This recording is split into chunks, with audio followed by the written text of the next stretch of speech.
The morning sky over New Haven Colony turned black as the alien ships arrived. Jake Morrison was drinking his coffee on the front porch of his farmhouse when he saw them. Huge crystal ships that looked like floating mountains blocked out the sun. He dropped his cup and ran inside to grab his emergency radio. "All colonists report to the main hall immediately," Jake's voice cracked as he spoke into the radio. He was the colony captain, elected by the 200 families who had made this world their home. They had been farming the rich soil of Kepler 442b. For 3 years now, life was simple here. People grew food, raised children, and helped each other. They had no weapons except hunting rifles and farming tools. Dr. Lisa Parker was treating a sick child at the medical center when she heard Jake's call. The little girl had a fever, nothing serious. Lisa gave her some medicine and told her mother to keep her warm. Then she locked up the medical center and ran toward the main hall. Other colonists were running too. Everyone looked scared. The main hall was packed with people. Farmers, teachers, mechanics, and families with children crowded. Together, Jake stood at the front, his face pale. Behind him, a large screen showed the alien ships floating above their colony. The ships were beautiful in a terrible way. They sparkled like jewels but felt cold and wrong. "The aliens are sending us a message," Jake said. His hands shook as he activated the communication system. The screen filled with static, then cleared to show an alien face. The creature looked like it was made of living crystal. Its eyes were purple and had no warmth in them. When it spoke, its voice sounded like breaking glass. "Primitive humans of this settlement," the alien said. "I am Commander Vextel of the Zephyrian Empire. Your world now belongs to us. We require tribute from your colony. You will provide us with 50 of your young ones between the ages of 6 and 12 cycles. You have 2 planetary rotations to comply." The hall erupted in shouts and screams. Parents grabbed their children and held them tight. Some people cried. Others shouted angry words at the screen. Jake raised his hand for quiet, but it took several minutes before people calmed down. "We don't have any money or valuable things," Jake said to the alien. "We're just farmers. We can give you food or crops, but we won't give you our children." "Commander." Vextel's crystal face showed no emotion. "Young ones adapt better to new situations. They learn faster and cause fewer problems. Adult specimens are worthless to us. The galactic slave markets pay high prices for young humans. This is not a negotiation. This is a demand." Lisa stood up from her seat. "I'm a doctor. Take me instead. I can work for you. I have knowledge and skills. Please don't hurt the children." The alien commander made a sound like wind through broken glass. It might have been laughter. Adult humans are too dangerous. They remember their old lives and cause rebellion. Young ones forget quickly and accept their new purpose. "You have 47 hours remaining." The screen went black. The hall was silent except for the sound of children crying and mothers whispering comfort. Jake looked at the faces around him. These people had trusted him to keep them safe. Now, he had to find a way to protect their children from aliens with crystal ships and energy weapons. "We need to talk about our options," Jake said. "Everyone with military experience, meet me in the small conference room. Parents, take your children home and pack emergency bags. Teachers, set up the school building as a shelter. We're going to figure this out." Old Pete Williams raised his hand. He had been a soldier on Earth before coming to New Haven. "Captain, what kind of weapons do these aliens have?" "Unknown," Jake replied. "But their ships are huge and they traveled between stars to get here. We have hunting rifles and some explosives for mining." "It's not much." Lisa approached Jake as people began to leave. "There's something else," she said quietly. "The twins. Ben and Amy Sullivan. They're 8 years old. Both their parents died in the landing accident last year. The whole colony has been raising them." Jake nodded. He knew the Sullivan twins well. Ben had his father's dark hair and curious nature. Amy was blonde like her mother and loved to draw pictures. After their parents died, different families took turns caring for them. "They belong to everyone now?" Those kids are why we're here, Jake said. All of us came to this world to build something better for our children. We won't let aliens take them. The next day passed too quickly. The colonists worked frantically to prepare. They moved supplies to the school building and set up defensive positions around the colony. Men and women who had never held weapons practiced with hunting rifles. The children stayed inside, playing games and trying to pretend everything was normal. As the deadline approached, Jake stood in the main hall again. This time, only adults were present. The parents had put their children to bed early, not wanting them to hear what might be decided. We have 3 choices, Jake said. We can give them what they want, we can try to negotiate, or we can fight. We can't give them our children, said Mary Carter, a teacher with 2 young sons. Those aliens will make them slaves. They'll never see home again. If we fight, we'll probably all die, added Tom Rodriguez, the colony's engineer. But maybe someone will escape. Maybe our message will get through to other human colonies. The vote was unanimous. They would fight. The parents of New Haven would rather die than hand over their children to alien slavers. Jake sent one final message through the colony's communication array. It was simple and direct. They took our children. New Haven Colony, Kepler 442b, remember us? When the alien ships descended at dawn, they found the colonists ready. The battle was brief and hopeless. Crystal weapons cut through their defenses like paper. The farmers and teachers fought with everything they had, but it wasn't enough. Within hours, the aliens were loading terrified children into metal containers aboard their ships. Ben Sullivan held his sister, Amy's hand as they were pushed into the dark container. Around them, other children from the colony cried for their parents. The metal door slammed shut, leaving them in darkness as the alien ship lifted off into space. On the ground, Jake Morrison lay wounded but alive. He watched the crystal ships disappear into the sky, taking 57 children with them. The aliens had made a mistake, though. They thought humans were like other species they had raided.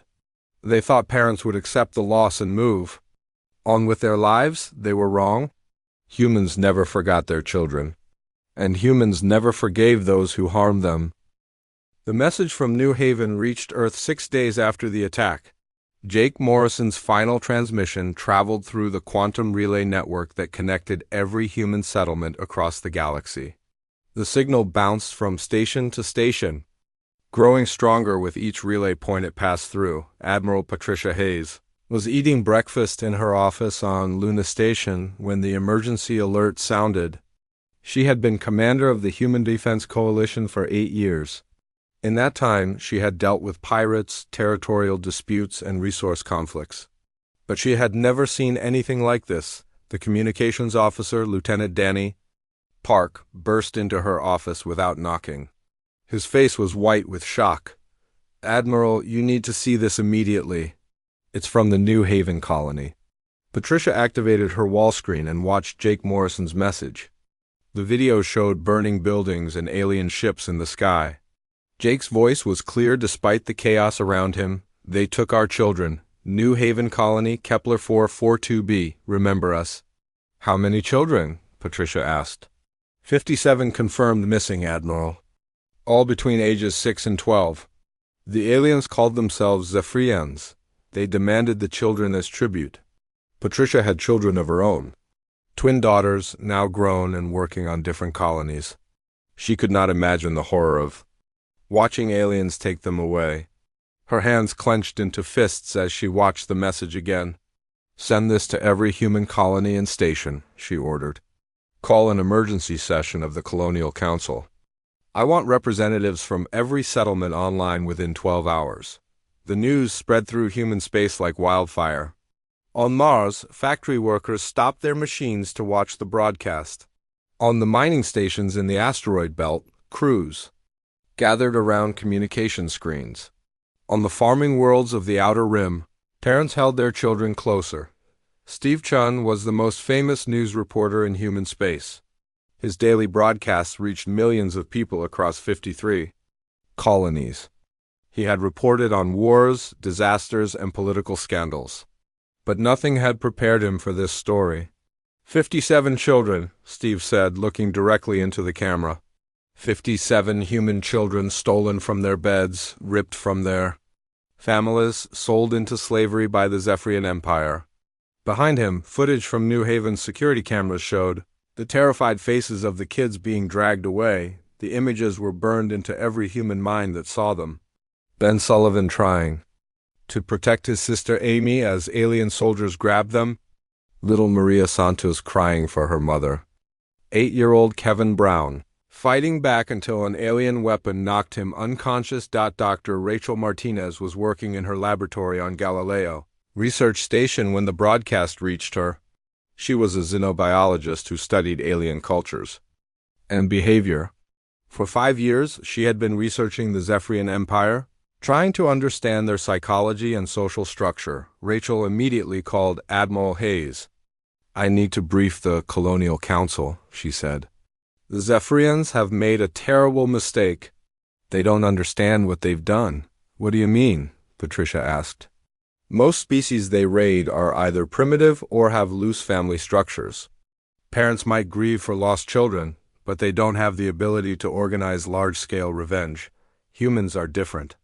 We maintain strong emotional bonds across vast distances. Every human colony is connected to every other colony. When you attack one human settlement, you attack all of humanity." The emergency session of the Colonial Council began at 0800 hours. Galactic Standard Time. Representatives from 53 human settlements appeared on screens around the conference room. Some were colonists who had never left their farming worlds. Others were corporate executives from mining operations. A few were military commanders from frontier outposts. Patricia had expected arguments and debates. The human colonies had never agreed on anything important. Political differences, trade disputes, and territorial claims kept them divided. But when she called for a vote to unite all human military forces under one command, the result was unanimous. "We're talking about children," said Governor Helen Brooks from the Tau Ceti colony. "Politics don't matter when aliens are stealing our kids." Captain Roy Campbell commanded the security fleet for the asteroid mining consortium. His ships were designed to fight pirates, not alien armies. But he volunteered immediately. "My crews are ready, Admiral. Just tell us where to go." The same response came from every settlement. Corporate security fleets, colonial defense forces, and even armed merchant ships offered their services. Within 72 hours, Admiral Hayes had assembled the largest human military force in history. Dr. Martinez provided crucial intelligence about the Zephyrian Empire. Their society was built on rigid hierarchy and profit. They had been raiding primitive worlds for centuries, taking children and selling them in slave markets throughout the galaxy. The operation was efficient and profitable because their victims could never fight back effectively. "They think of children as resources," Rachel explained to the assembled commanders, "like mining or harvesting crops. The idea that a species would go to war over kidnapped young is completely foreign to them." The Zephyrians had another weakness. They were used to dealing with desperate parents who would pay any price to get their children back. But humans weren't interested in ransom negotiations. They wanted their children returned and the Zephyrians punished for their crimes. Intelligence reports from human traders and explorers began pouring in. The Zephyrians operated from a network of bases throughout their empire. They had processing facilities where kidnapped children were prepared for sale. They had transport ships that moved slaves between worlds. They had auction houses where buyers came to purchase young slaves. The information painted a horrifying picture. The Zephyrians had been conducting this operation for over 300 years. They had taken children from hundreds of species across the galaxy. Most governments either couldn't or wouldn't fight back. The Zephyrian Empire grew rich while countless families suffered, but the humans were different. They had the technology to track the aliens across space. They had the military forces to fight back. Most importantly, they had the determination to see it through to the end. Admiral Hayes stood before the assembled fleet commanders. Ships from every human settlement floated in space around Luna Station. Military vessels, cargo haulers, luxury yachts, and mining ships all bore the same message painted on their hulls: "Remember New Haven." "The Zephyrians think they raided a small farming colony," Patricia said. "They think they can steal our children and disappear into space. They're about to learn that when you take human children, you don't just anger their parents. You anger their entire species." The fleet began moving toward the edge of human space. Scout ships went ahead to track Zephyrian movements. Intelligence officers analyzed alien communications. Engineers worked around the clock to upgrade weapons and shields. Back on Earth, Steve Chun continued his broadcasts. Every day, he showed the faces of the missing children. Every day, he reminded his audience what the Zephyrians had done. The anger spread through human space like a virus, infecting every colony and station. The Zephyrians had built their empire on the assumption that primitive species would accept their losses and move on. They had never encountered a species that considered all children to be everyone's children. They had never faced opponents who would cross the galaxy to protect their young. They were about to learn that some mistakes cannot be undone, some lines cannot be crossed. And when an entire species considers itself one large family, that family will do anything to protect its children. The human fleet that gathered at Centauri Junction was unlike anything the galaxy had ever seen. 237 ships floated in formation around the massive space station. Military cruisers designed for war flew alongside cargo. Haulers retrofitted with weapons. Luxury yachts carried boarding parties while mining ships hauled ammunition and supplies. Captain Nicole Adams stood on the bridge of her ship, the Bloodhound. Her vessel had been a deep space explorer before the crisis. Now it was humanity's best hope for tracking the aliens who had stolen their children. Nicole had volunteered for the mission the moment she heard about New Haven.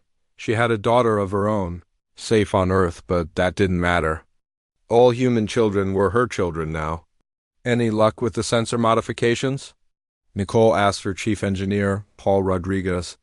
Paul had been working for 18 hours straight, trying to adapt their exploration sensors to track Zephyrian ships. "Getting there, Captain," Paul replied, wiping sweat from his forehead. "Their crystal ships leave a unique energy signature. It's faint, but our sensors can follow it if we boost the power by 40%. Nicole nodded. The Bloodhound had been chosen for this mission because of its advanced sensor array. If anyone could track the Zephyrians across the galaxy, it was her crew. She looked at her team, Sergeant Mike Torres, a former Earth Marine who had joined the colony program to start a new life. Jenny Kim, a communications expert who could break alien encryption codes. Dr. Rachel Martinez, the xenobiologist who understood Zephyrian psychology better than anyone. "How long since the attack on New Haven?" Nicole asked. 3 weeks, 2 days, 16 hours, Mike replied without hesitation. Every member of the crew knew the exact time. They had been hunting the aliens for 23 days, jumping from system to system, following the faint trail left by the Zephyrian ships. The trail had led them through empty space, past dead worlds and around dangerous asteroid fields. The Zephyrians were good at hiding their tracks, but they couldn't eliminate all traces of their passage. Each jump brought the humans closer to their target. "Captain, I'm picking up something," Jenny called from her communication station. "It's a Zephyrian transmission, but it's not military. Looks like merchant traffic." Nicole moved to Jenny's station. The younger woman had been working around the clock to intercept alien communications. Her Korean parents had immigrated to the Mars colonies when she was a child. Now she was using her language skills to decode alien messages. "Can you understand what they're saying?" Nicole asked. "Some of it," Jenny replied. "They're discussing cargo manifests and delivery schedules. Wait, there's something about auctions. They're talking about slave auctions." Dr. Martinez joined them at the communication station. "That makes sense," she said. "The Zephyrians operate like a business. They raid worlds, process the captives, then sell them at regular auctions. The children from New Haven would be valuable merchandise. Where are these auctions held?" Nicole asked. Rachel pulled up a star chart on her tablet. "Based on our intelligence, there are 3 major slave markets in Zephyrian space. The largest is on Zarian Prime in the Cathara system. It's heavily defended, built into an asteroid field that serves as a natural fortress. Jenny continued. Working on the alien transmission. I'm getting location data. The next auction is scheduled for 6 days from now on Zarian Prime. Nicole felt her heart race. After 3 weeks of chasing ghosts through space, they finally had a solid lead. The children from New Haven were being held at Zarian Prime, waiting to be sold to the highest bidder. Send. A message to Admiral Hayes, Nicole ordered. Tell her we found them. The response from the human fleet came within hours. Admiral Hayes was mobilizing every available ship for an assault on Zarian Prime. The attack would be dangerous and difficult. But the humans had advantages the Zephyrians didn't expect. Paul Rodriguez had been working with engineers from other ships to develop countermeasures for Zephyrian technology. The aliens used energy shields to protect their ships and facilities. But Paul had discovered something interesting about those shields.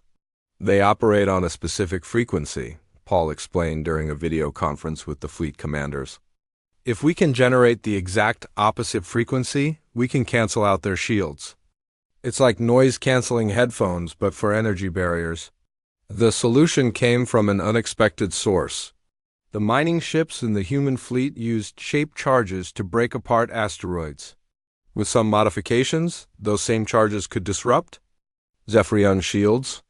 It wasn't elegant, but it would work. Dr. Martinez had been studying the intelligence reports about Zarian Prime. The facility was built into a cluster of asteroids, with the main complex hidden inside the largest rock. Dozens of smaller asteroids provided additional defense, each one armed with energy weapons. The Zephyrians are used to dealing with primitive species, Rachel explained. Their defenses are designed to stop simple attacks. They expect enemies to approach in formation, following standard military tactics. But humans don't always follow the rules. Captain Tony Williams commanded a converted cargo ship called the Guardian Angel. His vessel had been hauling supplies to outer rim colonies before the crisis. Now it carried a boarding party of volunteers, including several parents from New Haven who had survived the initial attack. We're not trained soldiers, Tony said during the planning session, but we're parents. We know what we're fighting for. The plan was complex and dangerous. The human fleet would approach Zarian Prime from multiple directions, using the asteroid field as cover. Some ships would broadcast fake surrender signals to confuse the defenders. Others would mimic asteroid signatures to get close without being detected. The attack would begin with a coordinated strike against the outer defenses. Mining charges would disrupt the Zephyrian shields while human ships closed in for boarding actions. The goal was not to destroy the facility, but to rescue the children trapped inside. Nicole stood on the bridge of the Bloodhound as the human fleet prepared for the assault. Around her, men and women from dozens of colonies worked side by side. They came from different worlds, different backgrounds, different cultures, but they were united by a single purpose: bringing their children home. All ships report ready, Jenny announced from her station. Nicole looked at the tactical display. The asteroid field around Zarian Prime was a maze of rocks and debris. The Zephyrian facility was hidden somewhere in the center, protected by energy shields and automated weapons. Getting to the children would require skill, courage, and luck. This is Captain Adams to all ships, Nicole said over the fleet communication channel. We've come a long way to find our children. The Zephyrians think they're safe in their fortress. They think no one will come for captured slaves. They're about to learn that human children are never alone. Their parents will cross the galaxy to find them. The human fleet moved toward Zarian Prime like a pack of wolves closing in on their prey.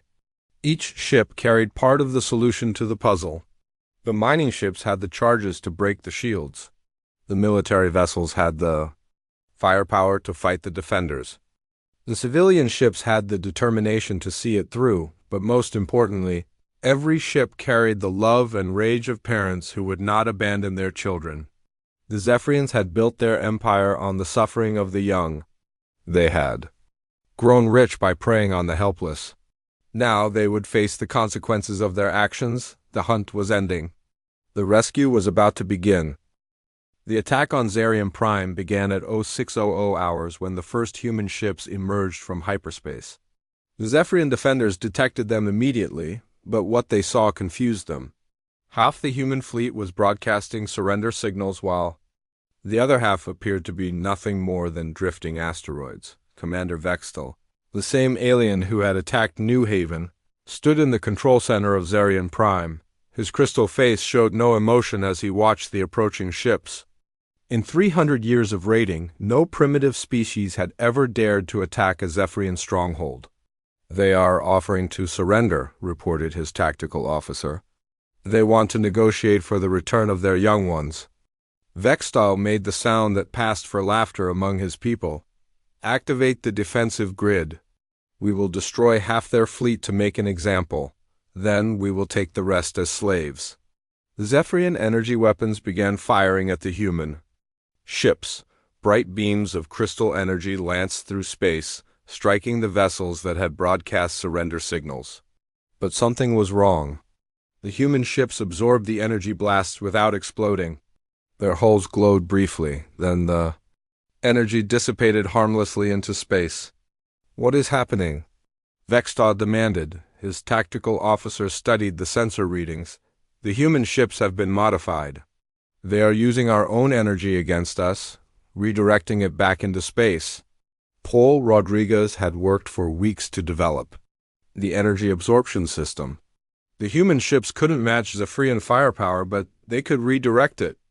The crystal energy that hit their hulls was captured and channeled into heat sinks, rendering the alien weapons useless. While the Zephyrians focused on the ships broadcasting surrender signals, the rest of the human fleet moved closer. The vessels that looked like asteroids were actually cargo ships covered in rock and metal debris. They drifted silently through the asteroid field. Invisible to Zephyrian sensors, Captain Tony Williams guided the Guardian Angel through the maze of floating rocks. His ship was disguised as a large asteroid, complete with fake mineral deposits and impact craters. Behind him, 20 other ships followed the same approach pattern. "Distance to target?" Tony asked his navigator. 3 kilometers and closing," came the reply. "The Zephyrians still don't see us." Inside the Guardian Angel, 40 volunteers prepared for the boarding action. Many were parents from New Haven who had survived the initial attack. They wore simple combat gear and carried whatever weapons they could find.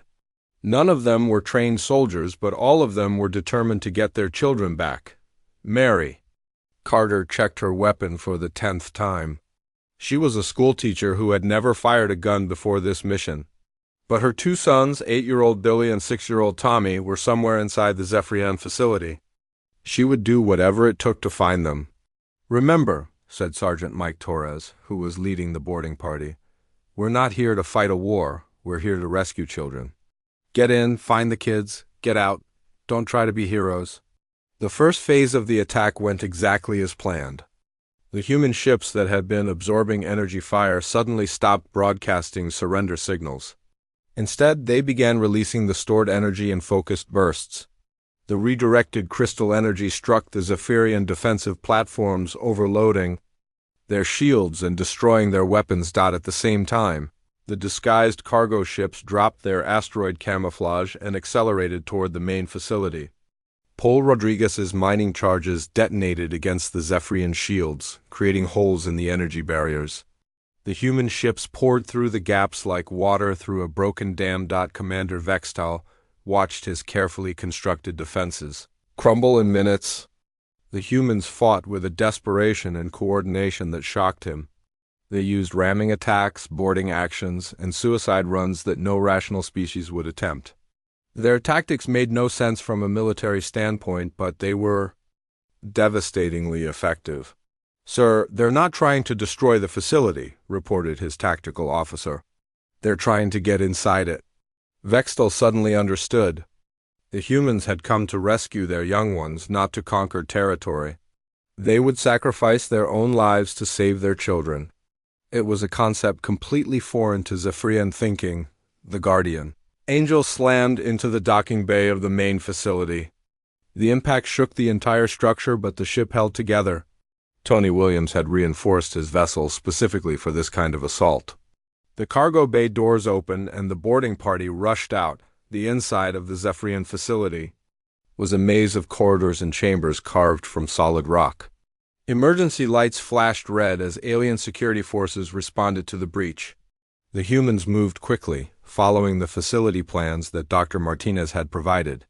The holding areas are this way, Mike Torres shouted over the sound of alien weapons fire. He led the boarding party through a series of twisting passages, following the route to the children's quarters. Dr. Sarah Mitchell was among the first to reach the holding facility. She was a pediatrician who had volunteered for the mission because she couldn't bear the thought of children suffering alone. What she found in the holding areas would haunt her for the rest of her life.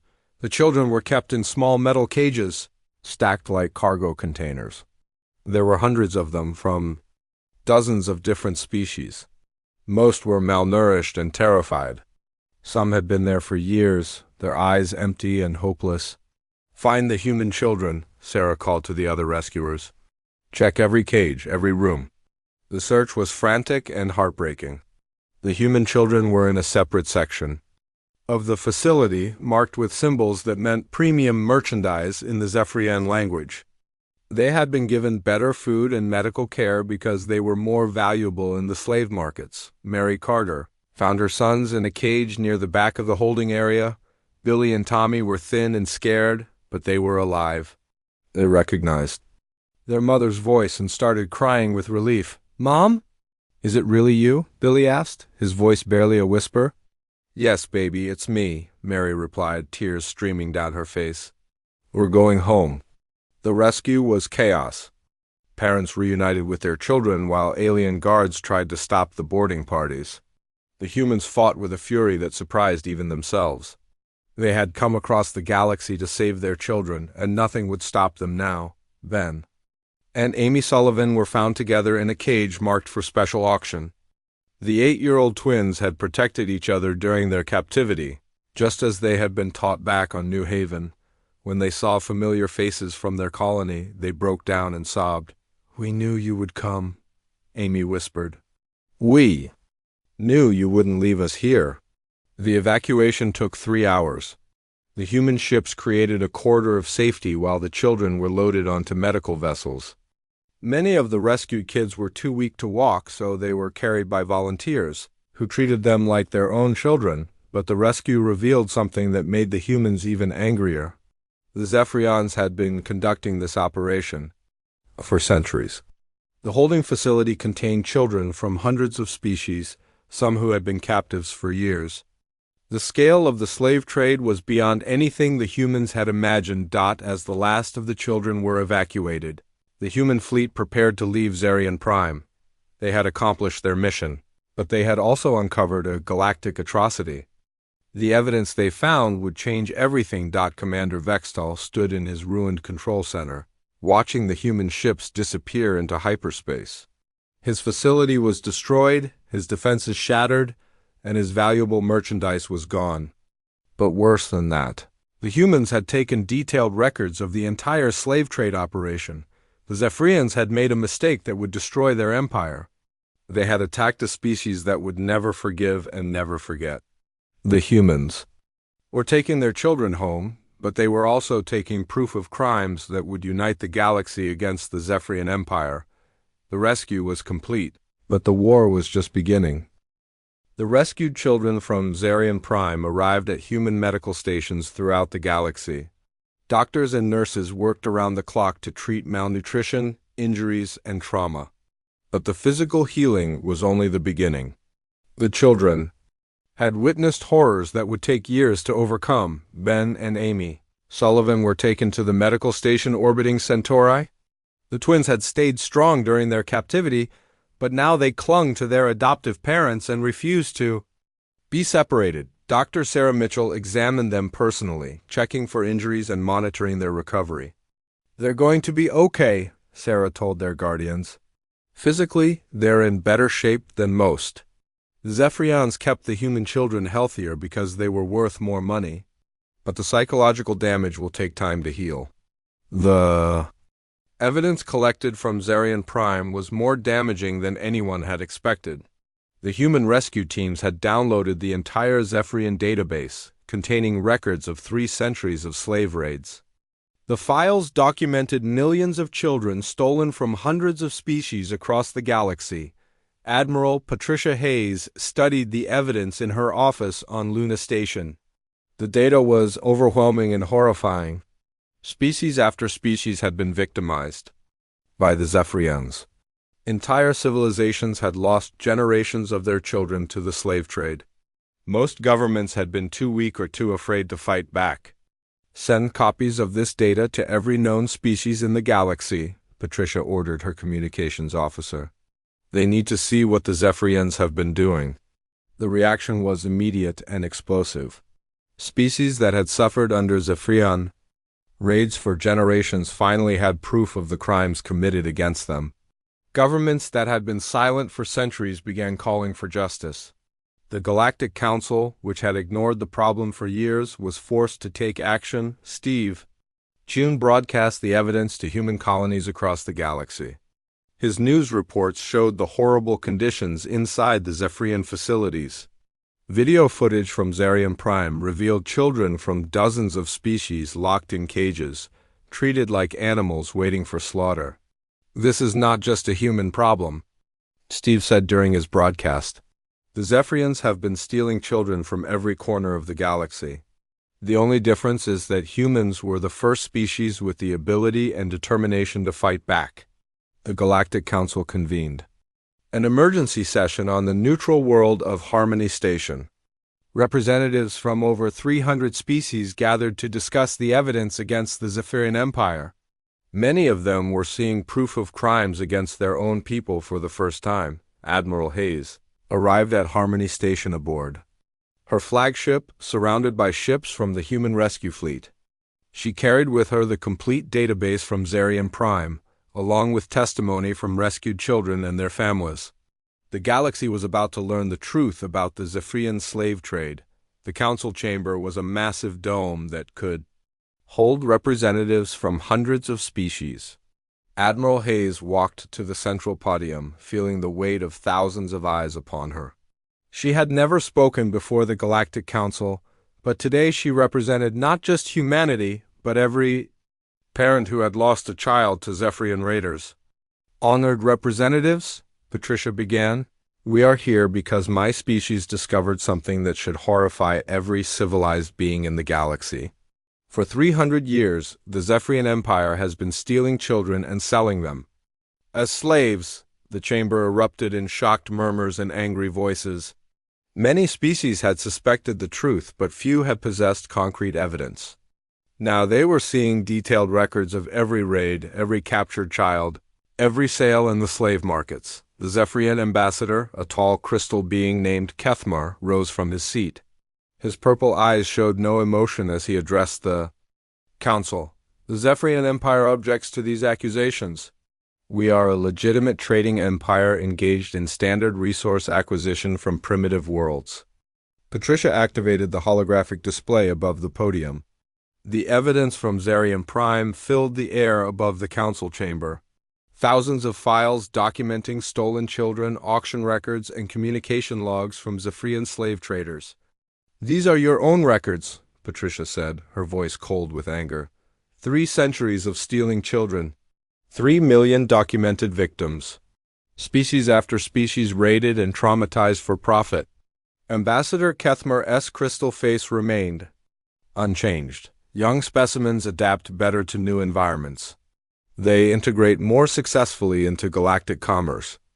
This is a recognized business practice. The chamber exploded in outrage. Representatives from dozens of species recognized their own children in the Zephyrian records. The Aquarian delegate showed images of water-breathing children who had died in the dry holding facilities. The Sylvan representative wept as she saw tree-dwelling youngsters withering in metal cages. Captain Jake Morrison, who had survived the attack on New Haven, stood to address the council. His colony had been destroyed, his people scattered, but he had lived to see this moment. The Zephyrians came to our world and demanded our children. When we refused, they took them by force. They treated our kids like cargo, like things to be bought and sold. Dr. Rachel Martinez presented her analysis of Zephyrian psychology to the council. The Zephyrian Empire views other species as resources to be harvested. They have no concept of family bonds or parental love. They cannot understand why any species would go to war over captured young. The evidence was overwhelming. Species after species came forward with stories of Zephyrian raids. The Zephyrians had grown rich by preying on civilizations too weak to defend themselves. Their empire was built on the suffering of children and the tears of parents. The vote to declare war on the Zephyrian Empire was unanimous. For the first time in galactic history, hundreds of species united against a common enemy. The humans had done more than rescue their children. They had exposed a crime that affected the entire galaxy. The war that followed was swift and decisive. The Zephyrian military was designed for raids against defenseless colonies, not for fighting a coalition of angry species. Their crystal ships, so beautiful and terrible, were no match for the combined fleets of half the galaxy.